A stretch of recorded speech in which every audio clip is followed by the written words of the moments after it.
Welcome back. It's time once again to check out what's going on in pop culture with our Celebrity Corner. So Astroworld was an album released in 2018 by rapper Travis Scott. The album is probably best known for its hit single, Sicko Mode. Okay. Now, along with Can't say that I know that one, but I'll take your word for it. Yeah, and along with the album, Scott created his Astroworld Festival, which is this weekend was the third one that he's done.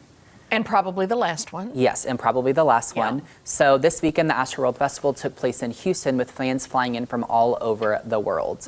Now, due to an extremely high amount of concert goers and lack of crowd control, the concert endured a crowd surge. So through this, 8 lives were lost after the concert. And the concert goers consistently were storming the stage and they were yelling, "Stop the show, stop the show." There was so much going on. Terrifying. Yes. The lives that were lost range in age between 14 and 17. They were trampled, ran over. Everyone there was shoulder to shoulder. So it was a really, really intense kind of setting.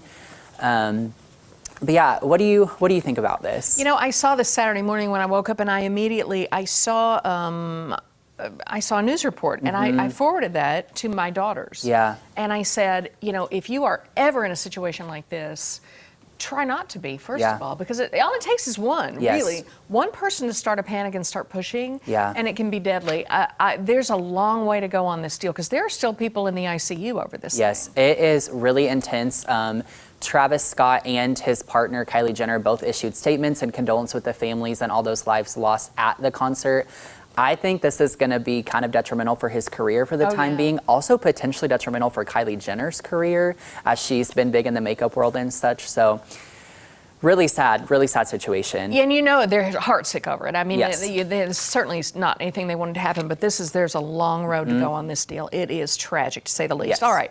Much lighter Broadway news now, all right? Wicked has announced it'll be releasing a film adaptation of the very popular musical. Cynthia Erivo will star as Elphaba. Ariana Grande will take on the role of Glinda.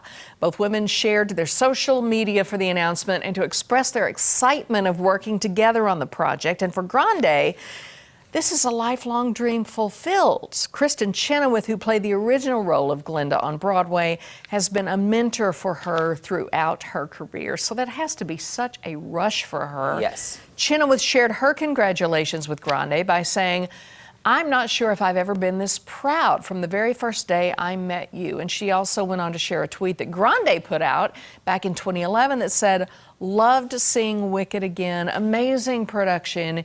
It made me realize how badly that I wanted to play Glinda at some point in my life. # dream role."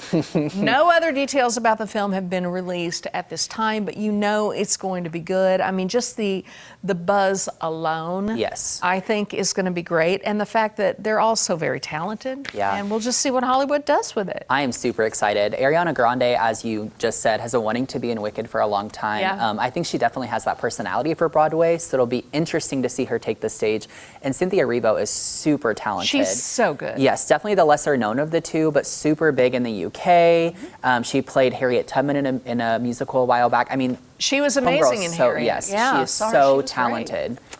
That's going to be so good. Yeah, I'm so super nothing excited else, about but that. if we learn any more, we will definitely let you know what it is. Yes. So Eternals opened in the States with a sizable $71 million box office weekend. Right. So what is the story behind the headlines? Asking if fans are finally getting Marvel fatigue. Who knows? Entertainment Tonight's Kevin Frazier might. He's got the story. Kevin. Hey, Joy and Blake, you know, 71 million would be a win for almost any other movie, but when you're the latest chapter in the MCU, expectations are always sky high.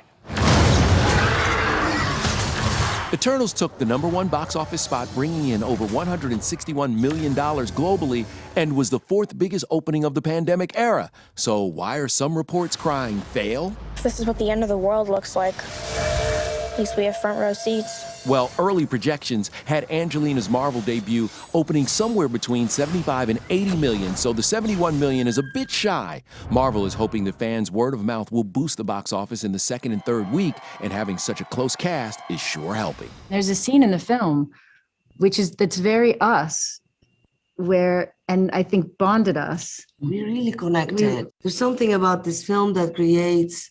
It built a lot of friendships.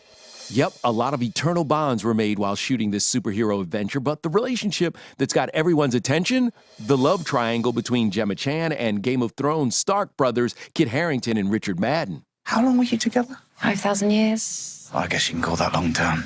I am a Game of Thrones fan, and I also knew Kit and Richard. I've known them for years. We tried to kind of, this is a whole other story. We try not to be burdened by, the references. Yeah, I think that's what Marvel are really good at times, is a little wink and a nod to camera. Like, it'd be silly not to. Hey, and make sure you tune into ET tonight for the latest on Travis Scott's Astroworld tragedy. We are on the ground in Houston with 2 concert goers who tell us what it was like inside the chaos. For Entertainment Tonight, I'm Kevin Frazier. All right, very good, Kevin.